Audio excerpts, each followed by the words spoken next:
haddaad qosol u baahan tahay inuu kanuun daawade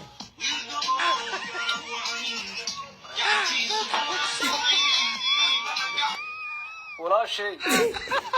inaan maanta kaa hadlo oo aan wax kaa sheego xaasha wajibta ka yaab dhibta ku haysataan kula qaybsanaya walaal waan oga aan kula hor cararay miski ama waxaan u kala garan waayay daqiiqe adiga arkay walaalka waxa ku yeelay dhibta kula dareemaya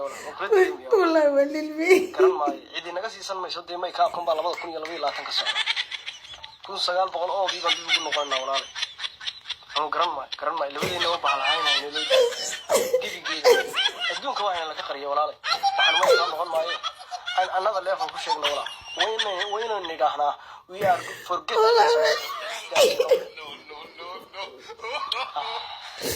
another level